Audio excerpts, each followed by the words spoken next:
Welcome back to FORTitude, everyone. JW, BP. I'm pretending like we can hear the music. I know, there's music somewhere in there. Yeah. This is FORTitude. Today's guest is a friend of ours. More friends there than here, but definitely a good dude. Virat Dave, a gastroenterologist. He's got a really cool story, Brenton, as you know. Yep.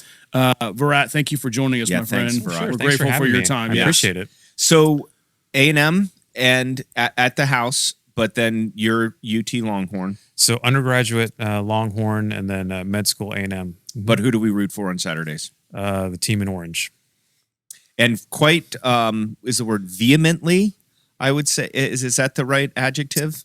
Yeah. So you're a Gary Patterson fan. You I'm just thankful that we have him on the side. Right. So all roads are leading that way with TCU in Texas. Hopefully this airs before that. It may or may not, but let's pretend it does. So. But you're married to a gal who goes... I'm married to a full-blooded Aggie. And then 3 children, and how does the split take place? So it's interesting. It's pretty interesting. So Devin, my oldest, will root for both equally. Okay. Like he wants both teams to win. He wants peace in the house. Exactly. Yeah.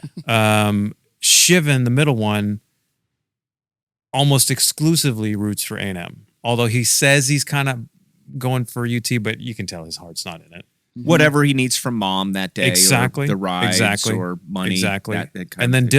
Dylan, the smartest of all of them, roots exclusively for Good job, UT. Dylan. Yes. Yeah, I mean he's a smart Dylan boy. got some street cred right there. He knows. So then, did the post classroom studies Scott and White Hospital where in Temple? Yeah. Okay, yeah. Temple. So yeah, we did. At that point, even as a student, we did all of our 3rd year and 4th year rotations at Scott and White and Temple, and then I stayed on and did internal medicine and my GI fellowship in Scott and White. And Temple. Okay. Nice. Well, Virat, as you probably can imagine, or maybe you've wished, this show is brought to you by Captex Bank. Thank you, Mike Thomas. We know you're out there watching every week diligently. You better listen to this one, Mike, too, because you might learn something. Intestinal fortitude. Yes. Speaking of, so we're not 50 yet. Well, Brenton's a little bit over 50, right? How are you over 50? 55. Okay. Yep. Those of us don't know, what is a gastroenterologist, Virat? So gastroenterology in general, it's just the study of all things gut and related. So any type of esophageal, stomach, intestinal, colon problems, but also liver and pancreas issues. And then there are some folks that will subspecialize into only pancreatic work. And there's a subgroup of doctors that are hepatologists that only do liver. But when you're a general gastroenterologist, you do all of those things. Very nice. And can then ask on other colleagues for help if needed. There's a lot of things that entails, which we'll delve into. But before we get into that, why and how did you decide that that's what you want to do with yourself? So, when I was, starting in medicine, once you go through the rotations, then you kind of get an idea of, you get exposed to multiple different types of things. And so I definitely wanted to do something related to internal medicine. And it really came down to doing gastroenterology or cardiology. And I really enjoyed both fields. Gastroenterology just gave me a slightly better lifestyle.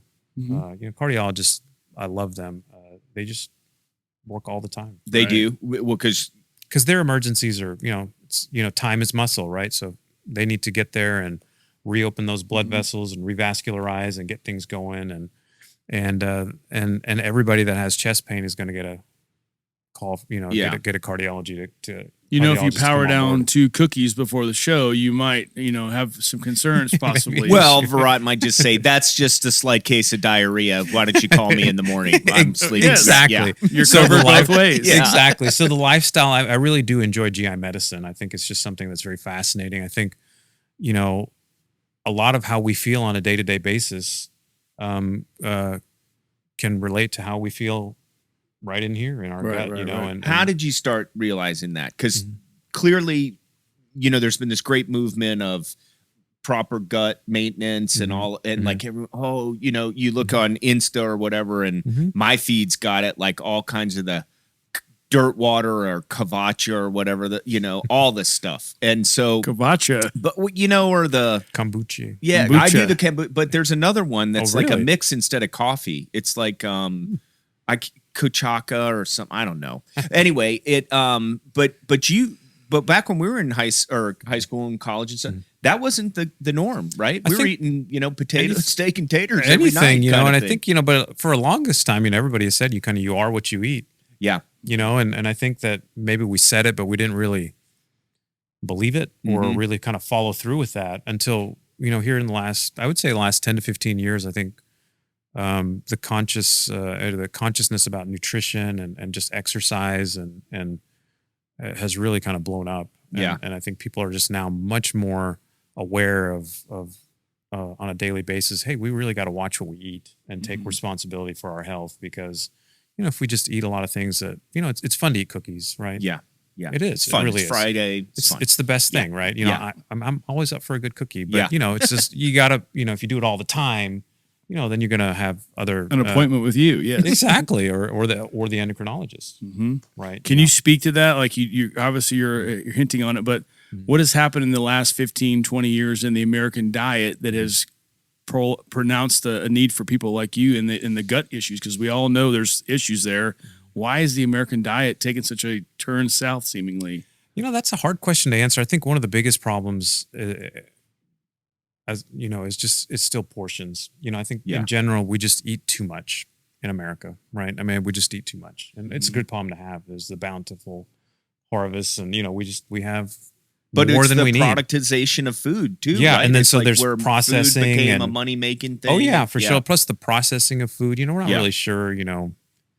Because you want to provide a product that's tastes good, but also economical. You cut. I'm not saying people cut corners, but stays on the shelf longer. Exactly. sale life, Preservatives, yeah. right? All these things. How does that affect the body long term? I don't think anybody knows the answer to that. But What would be the right if there's a true right portion for a human being? Could you generally speak to that? In general, if I have somebody in the hospital and I can actually control what they're going to eat or how much they're going to eat, we write for a 2,000 calorie per day diet, which is really not a lot of food. No, but once your body gets used to it, it's pretty easy. It's And then doable. 2 cookies like that would make, like I did that. That's your daily intake, right? That's there. probably 1,000 calories. Yeah, I do that every couple hours. You're getting a little till flush. bedtime. Are you? Yeah, Do you need to lie down? yeah. When I start swelling, you'll know, and that'll be nap time. Yeah, afterwards. But I would imagine the majority of your patients, that's a stark difference than what they're used to consuming. Correct? Oh yeah. Even if I look at, I've counted my own calories. Yeah. Got to look in the mirror first, and I'm clearly more than 2,000 calories a day. I mean, on average, and so, I think that leads to a lot of different issues. When you carry extra weight, then GI wise, we see reflux issues. We see fatty liver problems, and obesity is a known risk factor for different cancers. Colon cancer being one of them. So it really plays a big part in my practice. Yeah. Something you told me one time was that you've seen patients who have never had a drop of alcohol in their life come in with cirrhosis, correct? Oh yeah, there's lots of different reasons people can get chronic liver disease and cirrhosis. So alcohol is a common one. Viral hepatitis, hepatitis B and C, and then just from uncontrolled diabetes, which can lead to fatty liver, or just fatty liver just from overconsumption of just sugars in the sugar foods, and just food in general, just overconsumption of calories, carbohydrates, and sugar. Yes, but I know it's so it's we see almost that overwhelming sometimes. Yeah, and then there's a lot of just different metabolic conditions genetic conditions that can lead to cirrhosis. Yeah. What are the majority of your patients? I mean, what generally is the vast consumption of what you're seeing on a typical day? I see a lot of folks with reflux, some people with trouble swallowing related to reflux and getting some scarring in their esophagus. Colon cancer screening is a big part of what we do. Just kind of routine health maintenance. A lot of fatty liver disease, a lot of irritable bowel syndrome. That's another where, everything looks normal, just doesn't work normal. Again, could that be related to what we're eating? But there's also a lot of, psychological overlay with irritable bowel syndrome. Anxiety and depression can kind of lead to to GI symptoms. So there may not be a functional, an actual problem here, but it's just the way, when you're not right mentally, it can affect your gut function. On that note, what would you say the percentage of patients who come to you are coming at the right time, or you're like, my God, you've waited too long? Like how long? And then how many do you send off going, I know that's not going to change? Like, yeah, I mean, some folks come and they're not open-minded and they don't want to, they'll come and they may listen, and they're all very nice. And nobody's really ugly, but they, they're not going to follow through with what you say. Yeah. And, you live with that. We're all adults. I will tell you what I would tell my family, and it's then your job to kind of take it to heart if you want to. The majority of people, I would say, are coming on schedule now. We talked about colon cancer screening and, you're 55 and, they just decreased the age for colon. I was kidding about that. No, you're not. Okay, I'm sorry. Sorry, I missed the joke. Yeah, you guys are too. I can't play poker with you guys. But I didn't think you were. I'm either. coughing up a cookie here. Hang on. But they just decreased the age for colonoscopies to age 45 instead of 50 because we were seeing more colon cancers, and even more than that, we're seeing precancerous polyps in younger folks. What do you think what do you attribute that as a doctor? As a nobody knows, but I think definitely obesity, higher rates of obesity. We're seeing. Why did you look at me when you said obesity? That's that. Okay. It just was inadvertent. Okay. So there's again, kind of going back to what we're eating. Yeah. Could there be some of these food additives and artificial colors and flavors and preservatives? Is that doing something to our bodies?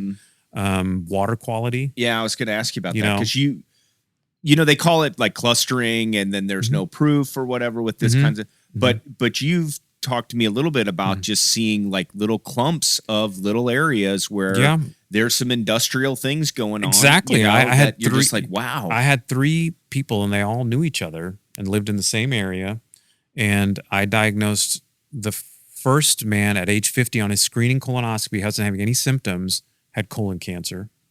A year or 2 later, his friend comes to the ER with rectal bleeding, going, it's like, well, it's probably nothing. Well, let's scope you while you're there. He was 44. The other gentleman was 50.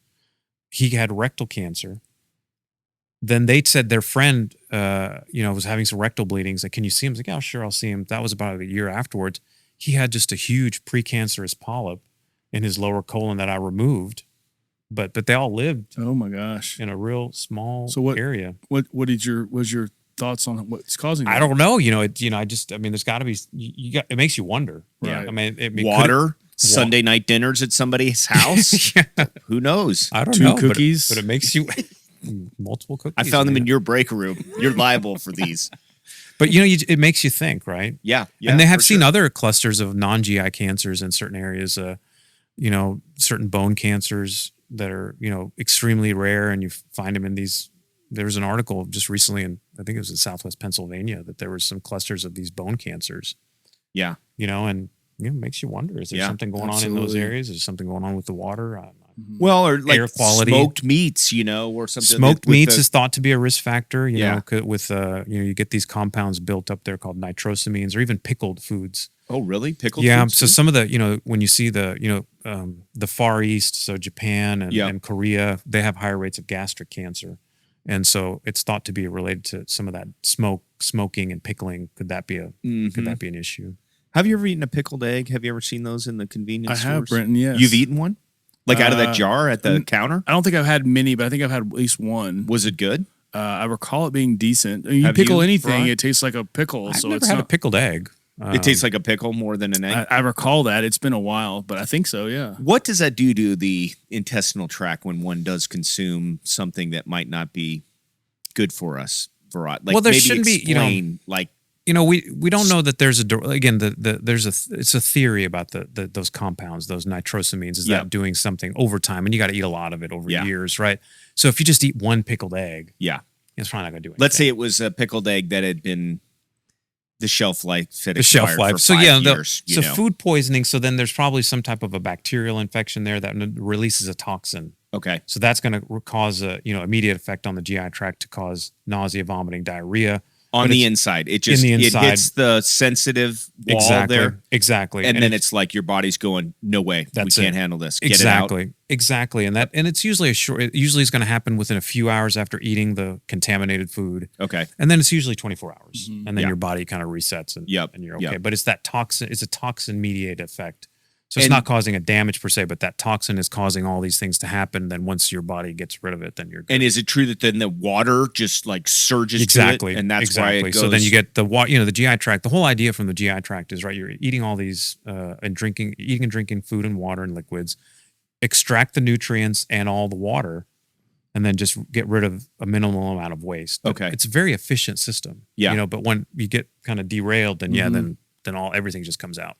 Are you seeing more stuff like diverticulitis? Like, are we eating more harsh things that are in our So- like we're ripping up our guts a little more? I'm seeing You a had lot of Takis, Brenton? So- Oh yes, the one chip challenge. No Lord. way, I have never had that. Have you?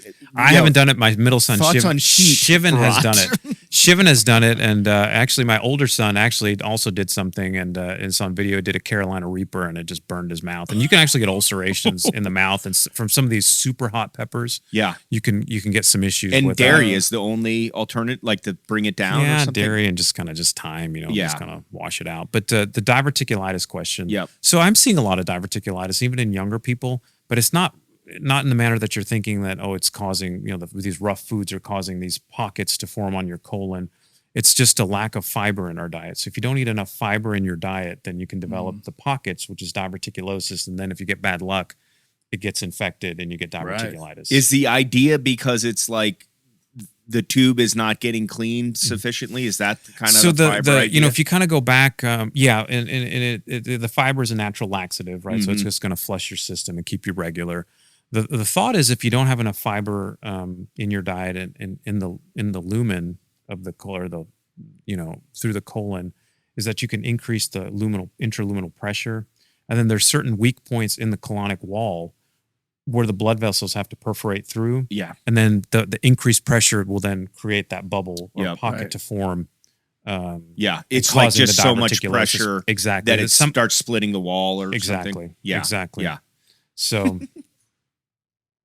that's so I see a lot of it. I see it in older, it's generally an issue of older folks, 50 Yeah. and older, but younger people can get it. And in fact, if younger people get it, they tend to have a more aggressive course because diverticulitis, a lot of people, they'll get it. You get antibiotics, oral antibiotics, and you're good. Right. Some people, they'll get an abscess or even perforate their bowel, like where you have to have an emergency surgery, then get a bag. Right. And so for the rest of your life, no, short yeah. term, and then, they can rehook things up, 6 months to they a year later. just cut the pipe Snip and it, then and then hook it back. But if you do it when it's infected, it won't heal. So you have to cut it, let it heal. 6 months to a year later, come back and reattach everything. wow. But younger people tend to have a more aggressive course. being an internal guy, is it harder to fix things on the inside than like a outside like thing inside you know what I mean? Does the body heal faster inside or outside? I don't know how to answer that question. I think it heals at the same rate. Yeah. But the thing with the GI thing, surgeries is that If it leaks, it's bad, a huh? catastrophe, right? Because then it's an intra-abdominal infection. Mhm. You Yeah. get an infection out here on your leg, it can still be very dangerous. But if you just open it and drain it, it's good. well, plus you can Right. see it, And right? you can Like- see exactly. Yeah. Whereas if you get something on the inside, then you're gonna have to go back in, Mhm. and so But it's pretty amazing how fast the body heals. Even after surgeries like that, within a day or two, they're having you have liquids, and bowel function returns usually in 48 hours in most Yeah. folks, and the body is an amazing thing. It really is. It I really does. never thought I'd ask this question. I'm asking for a friend, but you mentioned it before, a couple of comments before, but I'm actually kind of curious now. But what what is diarrhea? Why does the body have diarrhea? What is it trying to do? I think We I know the just answer. explained that, the I know, water. but is the goal to remove the stuff from the body? But what is going on in the body that causes that? So there's not, at that point, especially for the food poisoning, there's not a goal, right? It's a toxin mediated effect where it's causing these things that normally work to not work properly. So you have all these things.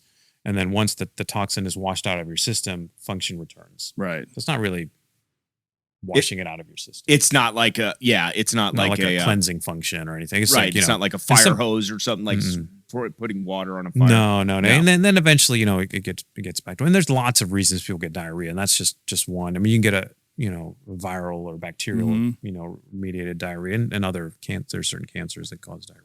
Things like that. What is the best gut health measure you've seen as of recent? Fiber? I would think if I could say two things, I would say everyone should drink more water. Every day. 64 ounces of water a day minimum. Is that like the milk jug? Or is that a little more? It's pretty close. I mean, you drinking water all the time? All the time. You got the water bottle. I didn't see you with the water bottle at the game. There was not to pick on you, but I was watching. There's some days I'm not good either. Yeah. But most days I'm pretty good. Yeah, all the time water. Water, and then eating 25 grams of fiber a day. And then if I would add a third thing is cut your portions down. To half of what we probably normally consume. I mean, if an average American, I think, they're probably eating at least 4,000 calories or more a day.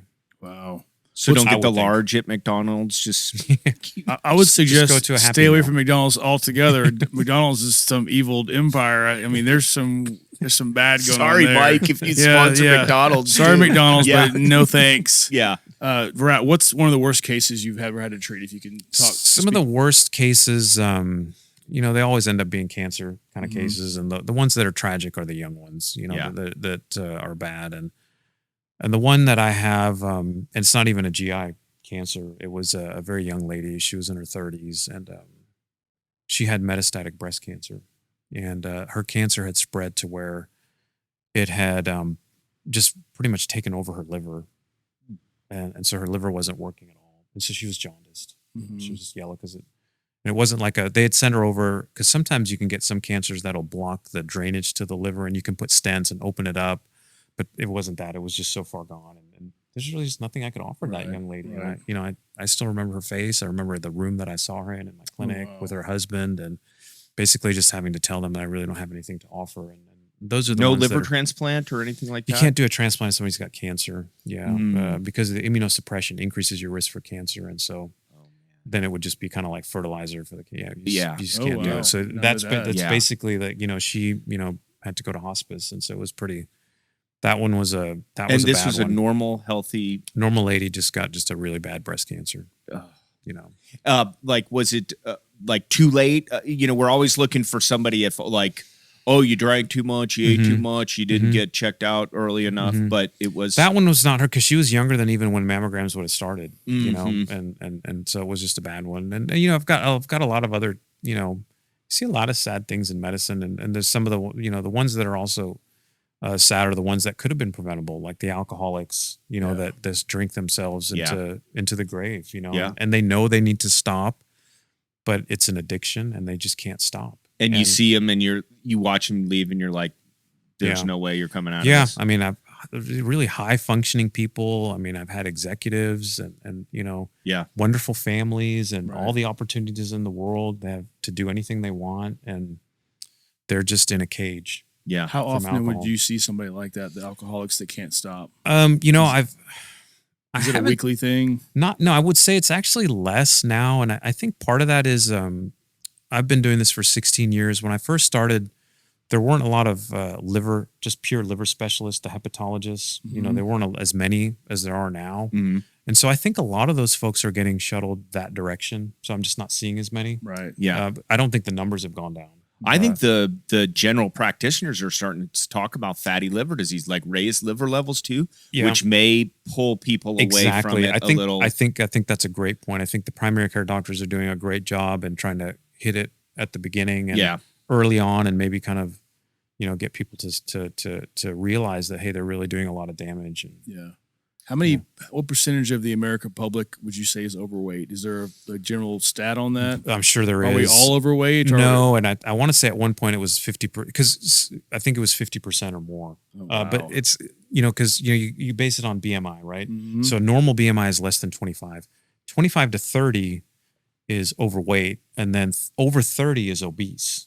Over 40 is morbidly obese. But they lowered the levels, right? I think those have been years ago? pretty constant. Yeah. I think. Okay. I could be wrong on that. Yeah. I'm sorry. But, now the problem is that, I'll see somebody and has a BMI of 30. It's almost just like normal. You get a little desensitized. Yeah. But Yeah. it's not normal. Yeah. To have a BMI of 30. That's putting you at risk for high blood pressure, diabetes, heart disease, all those things. COVID take things one way or the other on like some of those? Yeah, everybody gained weight. That's what everybody talks about. I've got that COVID-20 or the COVID-19. Yeah. Yeah. They've all gained weight. Yeah. And so I think in that regard, it is the majority of people have gained weight. Even the people who bought the Pelotons? Even COVID? those folks. Yeah. They never used them. Worst- Used them twice.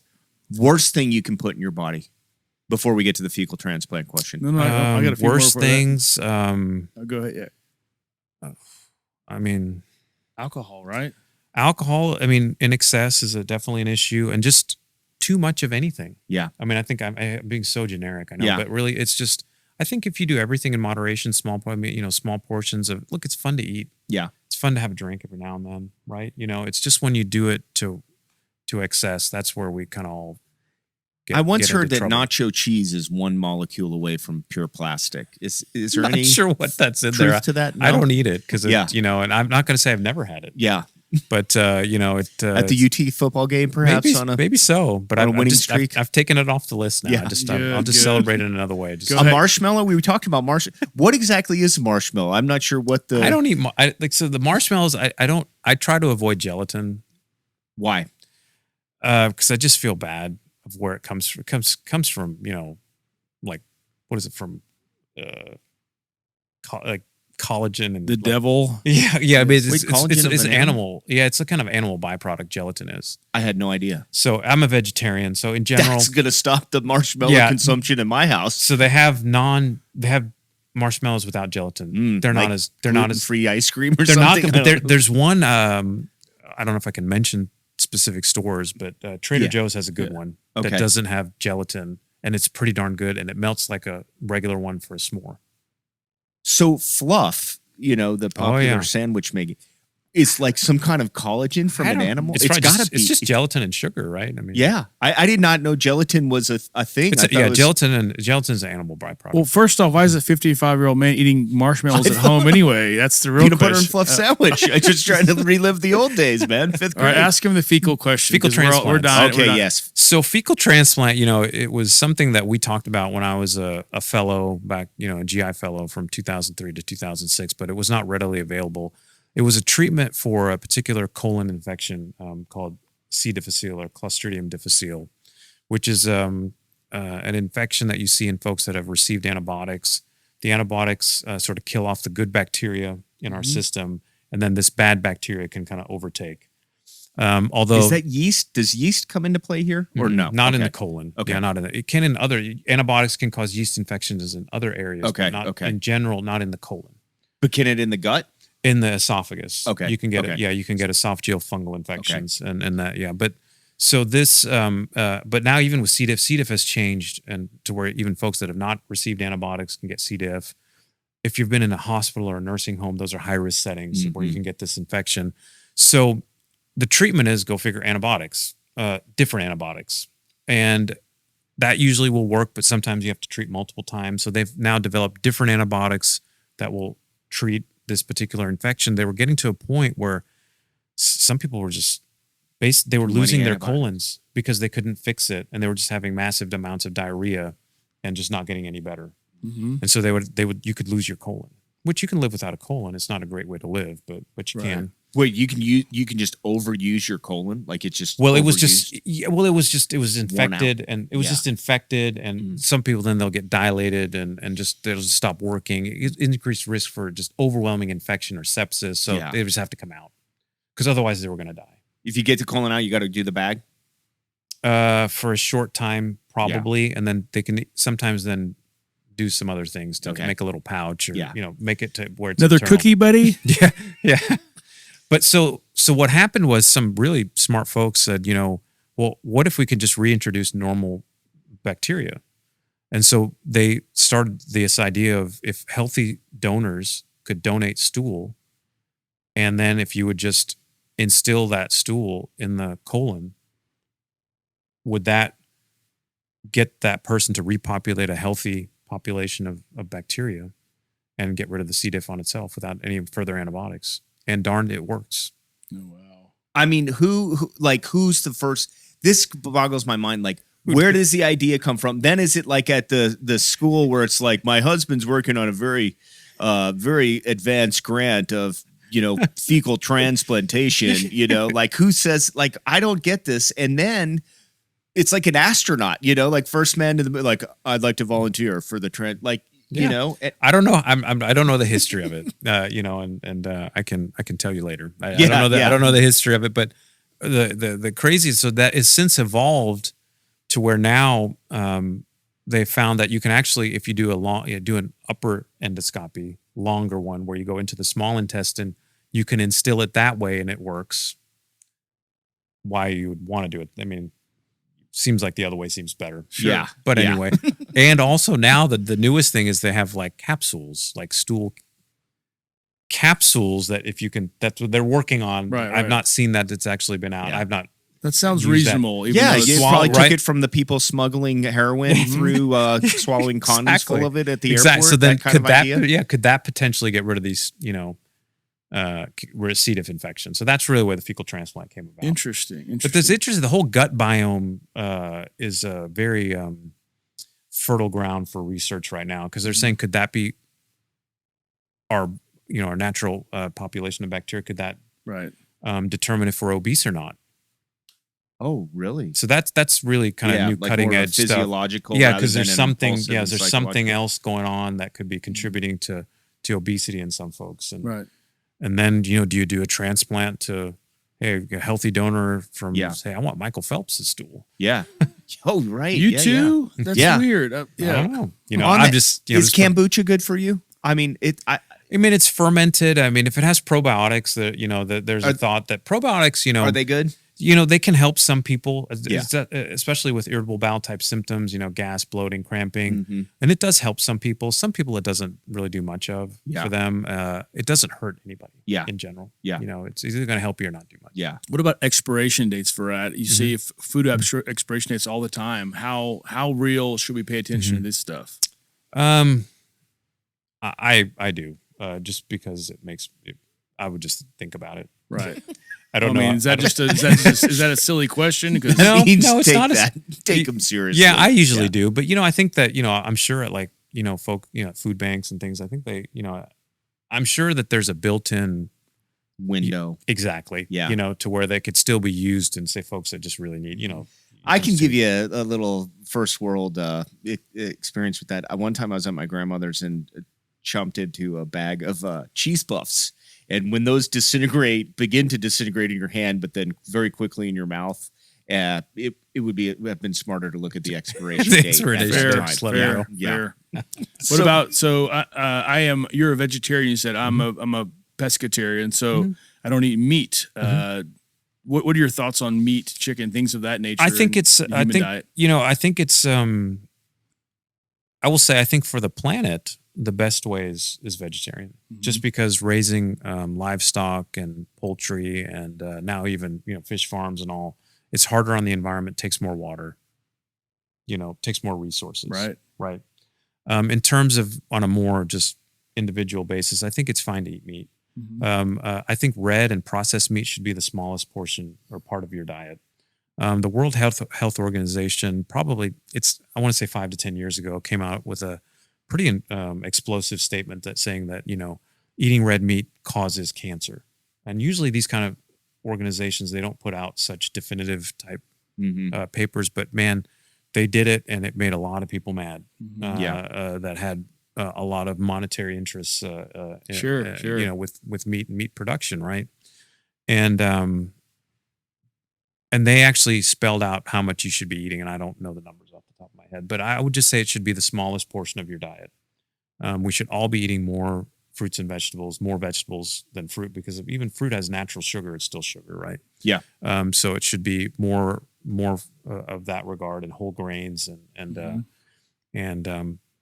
you can get as a vegetarian, it is difficult getting protein. You got to think about it.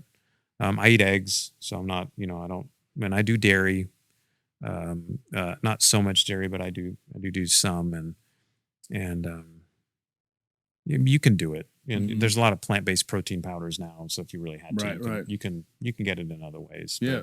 But I think eating meat and fish is fine. It just, like I said, it should just be the smallest part of your diet. Sure. You're a father of 3, as you told us. As a parent, 3 of us are obviously. But what's good advice, just generally speaking, for kids these days? You said enough things already. Is there just a general statement you could give us? With the kids, it's always just trying to get them to eat a balanced diet, right? Because they, when they're younger, they may just want to eat 1 or 2 things, and and then you get tired. It's like, oh, just eat it.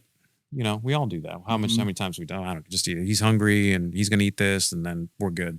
So even as being vegetarians, I think that we were eating too many carbs. We were not eating enough just green leafy vegetables. So that's still I would just say, if we're going to push something, green leafy vegetables, and eating less sugar for the kids. Fair. Eating. They didn't have a sugar recommended daily allowance for sugar until the last 5 years, and I think they said it should be less than 30 grams a day. A standard, Coke has 35 grams of sugar. How much do you think that cookie had? Oh, the ones you had? Yeah, I had 2. Twice that, yeah. So I just had 4x, probably the standard sugar. Yeah, maybe. Being as they were sugar cookies, yeah. Yeah, they were delicious. Yeah. So what would you say that the green leafy vegetable is probably best thing you could put in your gut? Like, if you had to choose one, let's do this. If you guys had to choose one food to live off of the rest of your life, wine, red wine. It would? Yeah, red wine for sure. That might be a little high on the sugar intake. What about you, Virat? If one, the question is one food to live off of. I mean, I would say one, more vegetables. Yeah, definitely. Nice. I choose pizza. Pizza, yeah. We thought you might. But I don't. I would probably die before both of you. You think I would die first if I ate pizza or you're pizza? 55. You're expected to die before. Probably us, the wine. Probably the wine. The wine would kill him. Yes, thank you. Bye, J-Dub. All right. Well, super. Thanks for being here again. We did have some technical difficulties first run, but we can't appreciate it enough. And this is super important. Do you ever get? I was thinking about it as we were asking you all these questions. Do you ever get tired of being this kind of doctor in the sense that everywhere you go, I'm sure someone's like, oh, I ate this or I did that. They're all probably talking about their stomach where it's like, geez Louise, know. No, I love it. I can't imagine doing anything else. Yeah. And, really, for me, it doesn't feel like work. I get to meet just wonderful people. The people of Fort Worth are just the best. Salt of the earth, very appreciative of healthcare and their doctors. I have a wonderful staff. We just take care of people, but we have fun all day long. We laugh and we joke. And that's in my office, at the endo centers, even at the hospitals. I mean, they're just the best people. And I don't feel like I work at all. And it doesn't bother when people do ask me things. Yeah. In general, it doesn't bother me. There are some, maybe a little bit, just not the right time, but no, it doesn't bother me. And I feel it's better than a dermatologist. Yeah. Dermatologist like, hey, can you look at this? And can you look at that? Nobody's asking me to, look at anything per se. You mind stepping in the men's room for I got some. We've enjoyed the time. This is fascinating stuff. How can people find you, Virat? So my group is called Texas Digestive Disease Consultants. We're part of the GI Alliance, which is a nationwide organization now. So GI Alliance has an Instagram page. TDDC also has a local website that you can look into. And we have just a wonderful group of doctors and nurse practitioners the ready to take care of anybody. What kind of photos might people find on the GI Alliance Instagram page? Just headshots. Okay. Just headshots, yeah. Well, we ask our guests before they go, aside from family and kids and all the familial affairs, do you have a best day of your whole life? Shoot, and I can't remember what I said last time. What do you mean last time? I feel like I've been here before. That's why. Yeah. You may have. Best day of my life that's not related to kids or family. Correct. Well, you came through some heavy times. Remember, maybe it was like that. We didn't get into that as yeah, much. I mean, he can answer for himself. Sorry, I'm just giving him a hint. On a personal note, getting into med school was a big deal, because I wasn't, it's really hard to get into med school, and I didn't think I was going to get in. I got in, so that was a big deal. Personally, that it was because then at that point I felt like my adult life was, the path was now concrete. Like, okay, now I know I'm here, and I just have to work hard, and I can get to where I want to be. Yeah, and it really did work out. that would be the number one. The family one, there's too many family ones to mention. Sure. I mean, the boys are amazing. They are just, that's what I look forward to. My wife is amazing, and she's had some of her own battles. So beating cancer was a big one. I know you said not family related. Yep. And then the Longhorns winning the national championship. Oh, I had a feeling that might come up. There it is. There it is. Yeah. That was a nice in football. moment. In football. Right. And it's been a long time ago now. So, Some might consider that a fecal transplant of its own. so I'm ready for another one. Well, Virat, thank you for the time. We've enjoyed it. Thanks Virat. for joining FORTitude. Thank you, Captex Bank. We appreciate you. We'll see you next time. Yeah. Thanks, Britton. Thank you. Thanks. Thanks, Virat. Thanks, guys. Appreciate it.